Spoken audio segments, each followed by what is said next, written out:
Hello guys, কেমন আছো সবাই? আশা করছি ভালো আছো। আমি অনেক ভালো আছি। তো নতুন একটা হোমমেড ফেস প্যাক নিয়ে আমি চলে এসেছি। তো পুরো একদমই ঘরোয়া জিনিস দিয়ে এটাকে বানাবো। তো স্কিপ না করে পুরো ভিডিওটা দেখতে ভুলো না। গুড ভাইবসের উত্তান পাউডারটা কদিন ধরে দেখছি খুবই ভাইরাল চলছে।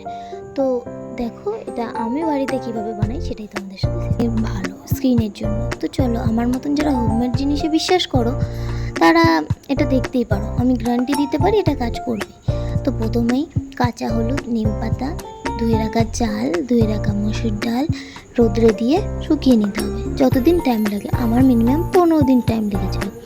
তো সেটাকে মিক্সির মধ্যে দিয়ে মিক্সির ব্লেন্ডার দিয়ে ব্লেন্ড করে নিতে হবে।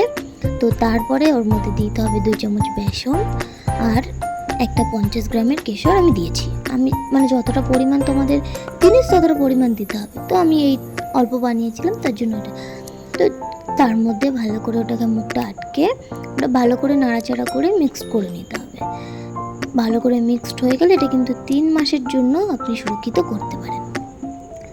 3 মাস অবধি থাকবে। তো এটা কীভাবে অ্যাপ্লাই করতে হবে, এটা আপনি সাধারণ নর্মাল ওয়াটারের সাথেও ব্যবহার করতে পারেন, রোজ ওয়াটারের সাথেও ব্যবহার করতে পারেন, কিংবা দুধ, কাঁচা দুধ বা দই বা মধু, যে কোনো রেমেডির সাথে আপনি এটাকে জাস্ট মিক্স করে মুখে অ্যাপ্লাই করতে পারেন। এটা স্ক্রাবারেরও কাজ করবে। যখন শুকিয়ে যাবে 30 মিনিট পরে আপনি যখন ধোবেন ডলে ডলে, তো এটা স্ক্রাবারের খুব ভালো একটা কাজ করবে।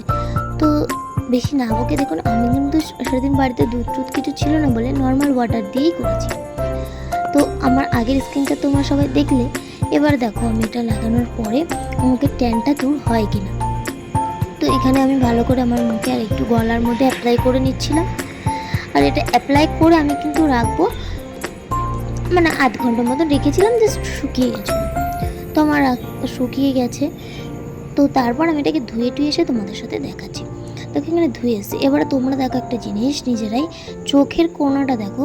আমি যেটুকু পোর্শন দিইনি সেটুকু পোর্শন কীরকম ওয়াইলি ওয়াইলি স্টিক লাগছে না মুখটা, আর যেটুকু পোর্শন দিয়েছি সেটা দেখো একদম ড্রাই টাইপের হয়ে টান টান হয়ে স্কিনটা বেশ একটা গ্লো করছে সাধারণভাবে যেরকমটা করে থাকে। তো ঘরোয়া পদ্ধতিতে এরকম একটা জিনিস যে আমি বানাতে পারবো, সত্যি আমি নিজেও বানানোর আগে অব্দি বুঝতে পারিনি। তো রেমেডিগুলো দিয়ে বানিয়ে আমার ভীষণ ভালো লেগেছে ব্যবহার করে। তোমরা চাইলে একবার ব্যবহার করে দেখতে পারো। ভিডিওটা ভালো লাগলে প্লিজ লাইক কমেন্ট শেয়ার করতে ভুলো না কিন্তু। ফলো সাবস্ক্রাইব করতে ভুলো না কিন্তু। Thanks for watching, by.